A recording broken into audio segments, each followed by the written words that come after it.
એના અભિપ્રાયમાંથી પ્રથમ જયારે ગ્રસ્ત અવસ્થા હતી ત્યારે જે શ્રદ્ધાન થયું હતું સમ્યક દર્શન, એમાં એમ આવ્યું હતું કે આત્મા પરનો કરતા નથી, કેવળ માત્ર જ્ઞાતા છે, કરતા નથી. હું કરતા નથી પણ હું જ્ઞાયક હોવાથી જ્ઞાતા જ છું, એવી કરતા બુદ્ધિ એને છોડી દીધી ગ્રસ્ત અવસ્થામાં. તે પછી ચારિત્ર અંગીકાર કર્યું, સ્વરૂપમાં લીન થઈ અને અરિયન થયા. તો જે શ્રદ્ધા જે કરી હતી ને એ શ્રદ્ધા ચાલુ છે અત્યારે અરિયન ભગવાનને. એ શ્રદ્ધામાં જ એમ આવી ગયું છે કે આત્મા જ્ઞાયક જ છે, કરનાર નથી, જાણનાર છે. જાણનાર, કેવળ જાણવામાં સુખ છે અને કરવામાં એકલું દુઃખ છે. કરવાનો અભિપ્રાય, આ વજન આપણે છે અત્યારે શ્રદ્ધાનો દોષ છે એના ઉપર. એ કાલે મેં વાત કરી હતી, જયંતિભાઈ એક વાત સારી કાલ આવી હતી, એમાં એમ વાત કરી હતી કે સોમવાર સુધી જીવ મિથ્યા દ્રષ્ટિ હતો, અનાદિકાળથી મિથ્યા આવતું હતું, અજ્ઞાની હતો સોમવાર સુધી. એને ગુરુના ઉપદેશથી, પોતાની લાયકાતથી એને મંગળવારે સવારે સમ્યક દર્શન, આત્મદર્શન થયું. હવે સોમવારે જે એની દેહમનવાણીની ક્રિયા, ઓફિસે જવાની ક્રિયા, દીકરા દીકરીને પરણાવવા હણાવવા, એ બધું જે ચાલતું હતું, અને પોતાના પરિણામમાં પણ આહારની, પાણીની ઈચ્છા, સ્નાન કરવાની ઈચ્છા, મળવાની, જવાની, જે કઈ ઈચ્છાઓ થતી હતી, વિકલ્પ ઉત્પન્ન થતા હતા સોમવારે, એને એક ક્રિયા મંગળવારે રહી ગઈ. ક્રિયામાં ફેર ન પડ્યો, પણ મોટો ફેર શું પડી ગયો કે સોમવારે આ હું કરું છું તો થાય છે, કરતા બુદ્ધિ હતી, અને મંગળવારે જ્ઞાતા થઈ ગયો. હવે જ્ઞાતા થયો છતાં ક્રિયા બંધ ન થઈ, ક્રિયા ચાલુ રહી, પણ આ ક્રિયાનું હું કરનાર છું એ બધી છૂટી ગઈ. આ ક્રિયા થાય છે એનો જાણનાર છે. આત્માને જાણતા જાણતા પોતાના પરિણામને પણ જાણે છે. જે પરિણામમાં અશુભ ભાવ આવે એને પણ જાણે કે અશુભ ભાવ છે, શુભ ભાવ આવે એને પણ જાણે કે આ શુભ ભાવ છે. પણ એમાં ઉપાદેય બુદ્ધિ નથી કે આ મારી ચીજ છે, આશ્રવ તત્વ મારા પણ છૂટી ગયું. એમ દેહ મનવાણીની ક્રિયા પણ ચાલુ રહી. મંગળવારે દુકાને પણ રિસર્ચ જાય છે, ઘરાકને સમજાવે છે, કમાવાનો લોભ પણ છૂટ્યો નથી હજી. નકર કોકને એમ લાગે સમ્યક દર્શન થાય પછી લોભ શું કામ, લોભ કસાય છે શું કામ છોડતો નથી, એમ પ્રશ્ન થાય. પણ એ સમજતો નથી કે લોભ છે એક મિથ્યાત્વની ભૂમિકામાં લોભ છે, એ અનંતાનુમતિ કસાય છે. અને સમ્યક દર્શન થઈ ગયા પછી પણ અપ્રત્યાખ્યાન, પ્રત્યાખ્યાન ને સંજોલનનો લોભ રહી જાય છે. એ તો ચારિત્ર અંગીકાર કરશે ત્યારે જશે. સમ્યક દર્શનની સાથે સમ્યક દર્શન થતા મોહ છૂટી જાય છે, મમતા છૂટે છે, પણ રાગ દેશ છૂટતો નથી. રાગ ચારિત્રનો દોષ છે અને મોહ છે એ શ્રદ્ધાનો દોષ છે. એટલે શ્રદ્ધાનો ગુણ પ્રગટ થાય છે ત્યારે શ્રદ્ધાનો દોષ ચાલ્યો જાય છે, પણ હજી ચારિત્રનો દોષ રહી જાય છે. કેમ કે સ્થિરતા નથી થતી. લંગડો મૂળિયું. જેમ ઝાડ છે, ઝાડ કોક કાપી નાખે પણ મૂળિયું હાજું તો 6 મહિના પાછા પાંદડા પાંગરી જાય. અને એક જીવ એવો છે કે મૂળિયામાંથી વાવાઝોડું આવ્યું અને ઉખડી ગયું ઝાડ, અને લીલું છમ લાગે પાંદડા, પણ મહિનો 2-15 દી થાય તો સુકાઈ જાય. વરસાદ ઉપરથી વસ્તુ 16 ઇંચ વરસાદ વરસે અને સુકાવાની ક્રિયા ચાલુ થઈ ગઈ. કેમ કે અંદરમાંથી મૂળિયામાંથી પ્રવાહ આવતો તો પાણીનો બંધ થઈ ગયો. એમ સંસારનું મૂળિયું ભગવાને મિથ્યાત્વ કહ્યું છે. હવે મિથ્યાત્વ નામનું જે પાપ છે એને જગતના જીવ પાપ ગણતા નથી, અને ચારિત્રના પાપને પાપ ગણે છે. હિંસા, જૂઠ, ચોરી, કુશીલ, પરિગ્રહ એ પાપના પરિણામ છે, એ પુણ્યના પરિણામ નથી, પણ માત્ર એને જ પાપ ગણે છે. પણ અહિંસા આદિના જે પરિણામ થાય અને એ અહિંસાના આદિના પરિણામમાં આત્મબુદ્ધિ કરે, એમાં કરતા બુદ્ધિ રાખે, ત્યારે મિથ્યાત્વનું પાપ થાય છે. પુણ્યની હારે મિથ્યાત્વનું પાપ થાય છે. એ જગતના જીવોને ખબર નથી, આવે જ નહીં. એનું કારણ છે કે આ વાત પ્રચલિત નહોતી ભાઈ, આ વાત બિલકુલ પ્રચલિત નહોતી. હું તો વર્ષોથી આની પાછળ પીડ્યો તો, સમજી કે આ કઈ 50 વર્ષથી આ જાતનો મારો અભ્યાસ છે. આ કોઈ આજકાલનો અભ્યાસ નથી, સમજી ગયા. પણ આ ભેદ છે ને, આ ભેદ કોઈ જાણતું નહોતું. શાસ્ત્રમાં બધી વાત હતી, શાસ્ત્રમાં બધી વાત હતી, પણ આ ભેદને કોઈ જાણતું નહોતું. હું રાજકોટ તો હમણાં 40 વર્ષથી આવ્યો, એની પહેલા વેરાવળ રહેતો હતો. તો એક તમને ખાલી દ્રષ્ટાંત આપું છું સમજવા માટે, કોઈ ટીકાનો હેતુ નથી. પછી એ વખતે મારા ગુરુ તરીકે પ્રણાલજી મહારાજ ગોંડલ સંપ્રદાયના, થોડી આપણે વાતે કદાચ થઈ હશે, તો મારા ઉપર બહુ પ્રેમ, એટલો પ્રેમ કે હું અહીંયા લખવા પણ જાઉં બપોરે ઉપાશ્રયમાં. તો અમારા માજી એટલે પિતાશ્રીના માજી બેઠા હતા એ વખતે, તો ઓરો આવે ત્યારે કે તમે આ લાલ લાલ કહીને ઉપાડી જતા નહીં મારા દીકરાને, દીક્ષા આપી જતા એમ, બહુ પ્રેમ લ્યો શબ્દો. પછી મેં એક વખત પૂછ્યું પ્રાઇવેટ ખાનગીમાં, મેં કહ્યું મારે તો નવ તત્વનું સ્વરૂપ સમજવું છે, કે જે નવ તત્વનું સ્વરૂપ સમ્યક દર્શનમાં હેતુ થાય છે. તો કે લાલ, એટલા સરળ હતા પોતે, મને કે લાલ તારે જે જોઈ છે એ સળંગ ક્યાંય નથી, છૂટું છવાયું બધું છે, સમજીએ. પછી એ વખતની વાત કરું છું, એ વખતે મેં સંતબાલજીને કાગળ લખ્યો. એ વખતે સંતબાલજીને કાગળ લખવાનું કારણ શું કે સ્થાનકવાસીમાં એ પ્રખ્યાત ને વિદ્વાન ને 10વે કાલિક ને ઉત્તરાધ્યનના અનુવાદ કરતા હતા. એટલે મને એમ થયું કે વિદ્વાન છે તો આપણે, કારણ કે મારી નાની ઉંમર, આપણે કઈ જાણીએ નહીં, જિજ્ઞાસાથી આપણે પૂછવું જ જોઈએ ને, કોઈને જાણકારને પૂછ્યા સિવાય તો માર્ગ મળે નહીં.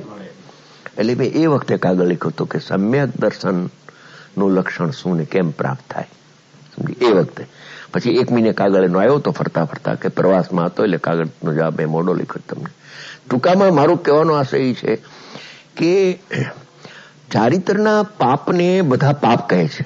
બીજું, ચારિત્રનું પાપ પોતે પણ બુદ્ધિગમ્ય જાણી શકે છે અને બીજાઓ પણ જાણી શકે, બીજા પણ એને ખ્યાલ આવે કે આ પાપના પરિણામ કરે છે. પોતાને ખબર પડે કે આ પાપના, કોઈ એવા પાપના પરિણામ આવતા હોય તો પોતાને ખબર પડે, બીજાઓને ખબર પડે કરે આ ન થાય. પણ જે મિથ્યાત્વનો પાપ છે, ઘરનો ચોર, એ છુપવો ચોર એવો છે, જેમ મુંબઈની અંદર રાત્રે સૂતા હોય તો ઉંદર છે ને ફૂંકી ફૂંકીને ઊંઘૂટો ખાઈ જાય ખબર ન પડે, એને ફૂંકી ફૂંકીને ખાતો જાય ખબર ન પડે. એમાં મિથ્યાત્વ નામનું મહાપાપ, 7 પ્રકારના વ્યસન કરતા પણ મિથ્યાત્વનું પાપ બુરું કહ્યું છે. અનંત સંસારનું જો બીજડું હોય તો મિથ્યાત્વના પરિણામ છે. માટે એના નાશનો ઉપાય કરવો હોય તો આત્મા કેવળ જ્ઞાયક છે, જ્ઞાતા છે, પણ કરતા નથી. પોતામાં થતા પરિણામનો પણ જ્ઞાતા અને જગતના પદાર્થ પરિણમે એનો પણ માત્ર જ્ઞાતા. એ જ્ઞાતા ભાવમાં ટકવું અને શ્રદ્ધામાં જ્ઞાયકને જ્ઞાતા પણ એ સ્વીકાર કરવો, એવો નિર્ણય કરે તો એની જરૂર જે ઉપયોગ બહાર ભમે છે, ઇન્દ્રિય જ્ઞાનનો ઉપયોગ, એ જો આત્માનો નિર્ણય કર્યો હોય કે હું જ્ઞાયક જ છું, કરતા નથી, પછી વારંવાર એવા સ્વભાવને તરફ એનું વલણ વધી જાય છે, ત્યારે એક સમયે એવું થાય છે કે ઇન્દ્રિય જ્ઞાનનો વ્યાપાર અટકી જાય છે. 5 ઇન્દ્રિય જ્ઞાનનો વ્યાપાર તો ચિંતનના કાળે અટકી જાય છે. 5 ઇન્દ્રિય જ્ઞાનનો વ્યાપાર તો બંધ થાય છે. જ્યાં આત્માનો વિચાર કરે તો 5 ઇન્દ્રિયનો વ્યાપાર તો બંધ થઈ જાય. સ્પર્શ, રસ, ગંધ, વર્ણ અને શબ્દ એ બધું બંધ થઈ જાય. પણ મનના સંગે થોડા આત્માના સ્વરૂપનું ચિંતન ચાલે, એમાં પણ આત્માનો અનુભવ ન થાય. હા, એ વિકલ્પ છે, એ નય પક્ષના વિકલ્પ રહે છે. હું એક છું, શુદ્ધ છું, અભેદ છું, સામાન્ય છું, એવા જે વિકલ્પ ઉઠે છેલ્લા, સમજી ગયા, હું અકર્તા છું, જ્ઞાયક છું, એવો જે મનના સંગે વિકલ્પ ઉઠે છે ત્યાં સુધી આત્મદર્શન થતા નથી. પછી એ વારંવાર શુદ્ધાત્માનું જે ધ્યેયનું વારંવાર જોર આવે છે પરિણામમાં, ત્યારે એ સમયે મન ત્યાં વિશ્રામ પામી જાય છે અને એક નવું જ્ઞાન પ્રગટ થાય, જેને ભગવાન અતિન્દ્રિય જ્ઞાન કહે છે. એ સ્વસંવેદન જ્ઞાનથી આત્મા પ્રત્યક્ષ અનુભવમાં આવે છે. આત્મા દેખાતો નથી, કેમ કે અસંખ્યાત પ્રદેશી આત્મા રૂપી છે. એ છદ્મસનો વિષય નથી. જેમ સાકર આંધળોય ખાય અને દેખતોય ખાય. સાકર તો બે સ્વાદ લે છે, પણ એક આંધળો છે, સાકર તો સ્વાદ તો બેને ગળ પણ આવે. એમ અર્યન ભગવાન છે એ દેખતા છે અને છદ્મસ છે એ આંધળો છે. આત્માનો અનુભવ તો બેને થાય સરખો, પણ એના પ્રદેશ દેખાતા નથી છદ્મસને. પણ આનંદના અનુભવ દ્વારા અતિન્દ્રિય આનંદનો સ્વાદ આવે છે, એના દ્વારા એને ખબર પડી જાય છે કે ભવનો અંત થઈ ગયો, અલ્પકાળમાં મારી મુક્તિ થશે એવું એને પ્રતીતમાં આવી જાય છે. કોઈને પૂછે નહીં, કોઈને પૂછવા પણ એનામાં હોતું જ નથી. હા, એનું નામ સમ્યક દર્શન છે. એટલે સમ્યક દર્શનનો વિષય, અનુભવનો વિષય, અનુભવ અને અનુભવનો વિષય, આ જગતમાં બે ચીજ જાણવા જેવી છે.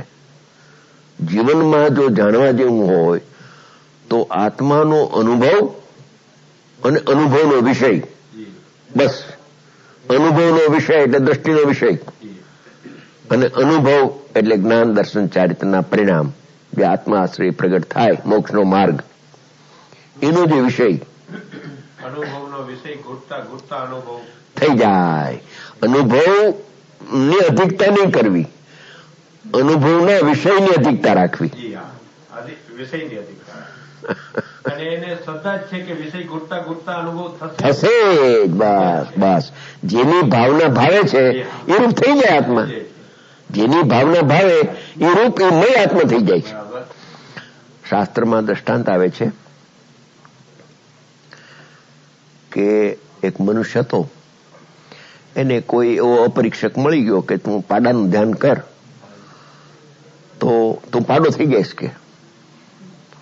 તો કે હા, મારે પાડું થવું છે કે. તો પાડાનું ધ્યાન કર, પાડાનું આવું રૂપ છે, પેલા એને બતાવ્યું આવું રૂપ છે, અને એનું ધ્યાન કર તો તું પાડો થઈ જઈશ.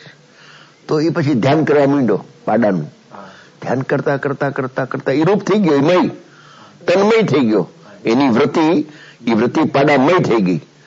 પછી બરાબર પાકી શ્રદ્ધા થઈ ગઈ, અને પછી આ બારમાંથી કહેવાય નીકળી શકતો નથી, મારે મોટા શિંગડા છે, હા, ડેલામાંથી નીકળી શકતો નથી, એવું એને થઈ ગયું. ભ્રાંતિ થઈ ગઈ, હતી ભ્રાંતિ, હતો મનુષ્ય જ, ખાલી ભ્રાંતિ થઈ ગઈ. ત્યારે પછી થોડા દી થયા, બધા ડાયા માણસોને બોલાવે કે જો તો ખરા, ભાઈનું કઈ ચક્કર ફરી ગયું છે, એટલે સમજાવવા માંડ્યા. એમાં એક બુદ્ધિશાળી ભાઈ આવ્યા કે ભાઈ તમે કોણ છો? તો કે હું પાડો છું. તો કે પાડાને બે શિંગડા હોય એ બરાબર? તો કે હા, બે શિંગડા છે મને.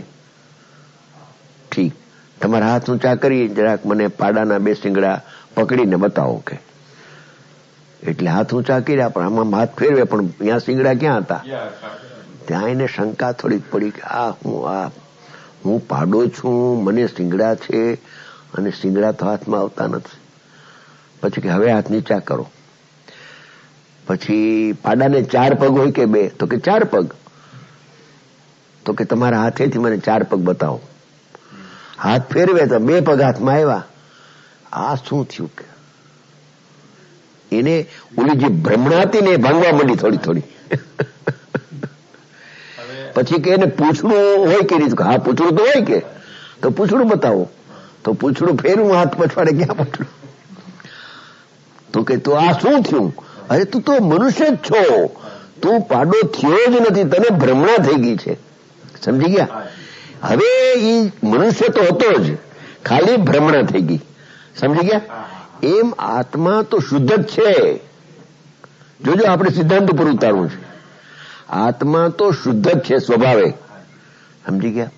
પણ વર્તમાનમાં અનાદિકાળથી એને મિથ્યા દર્શન જ્ઞાન ચારિત્રના પરિણામથી એને એમ ભ્રાંતિ થઈ ગઈ છે કે હું મનુષ્ય છું, હું સ્ત્રી છું, હું પુરુષ છું, હું વાણિયો છું, હું આવો છું. એ એને ભ્રાંતિ થઈ ગઈ છે.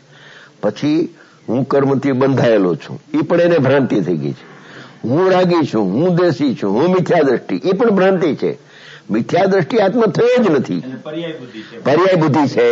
એ પર્યાયથી જોશે તો એવું લાગશે, પણ જો પર્યાયને ગૌણ કરીને ત્રિકાળ સ્વભાવથી જોએ તો એ જેને ભ્રાંતિ છે છૂટી જશે. અરે હું તો જ્ઞાનાનંદ આત્મા છું, બસ એમ એને અનુભવ ને શ્રદ્ધામાં આવશે.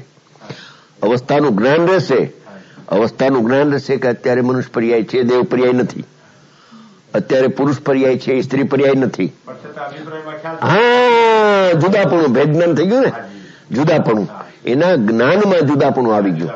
સંયોગ જુદા નથી પડ્યા હજી. સંયોગ તો દેહનો સંયોગ તો જયારે સિદ્ધ અવસ્થા થાય ત્યારે દેહ છૂટે, ત્યાં સુધી દેહ ન છૂટે. આ કર્મનો અભાવ પણ સિદ્ધ દશા થાય ત્યારે થાય, પણ દ્રષ્ટિમાં અભાવ આવી જાય છે. દશામાંથી જુદું પડ્યું નથી, હજી શ્રદ્ધા ફરી ગઈ. એટલે ગ્રસ્ત અવસ્થામાં શ્રદ્ધા પ્રાપ્ત થાય છે. ગ્રસ્ત અવસ્થામાં ચારિત્ર પ્રાપ્ત થતું નથી. ચારિત્ર માટે તો એને અનંતો પુરુષાર્થ કરવો જોઈએ, એને ગ્રહ ત્યાગ કરવો જોઈએ, જંગલમાં જઈ અને જેવું પોતાનું સ્વરૂપ છે એમાં લીનતાનું એ પ્રેક્ટિસ કરવી જોઈએ. એ હાયર સ્ટેજ છે સમ્યક. પણ જેને સમ્યક દર્શન નથી એને તો ચારિત્ર આવવાનું જ નથી. પહેલો પાયો હંમેશા સમ્યક દર્શન છે અને ગ્રસ્ત અવસ્થામાં થઈ શકે છે. આમાંથી મને પ્રશ્ન થયો છે, પાડાનું જેમ ધ્યાન કર્યું ત્યારે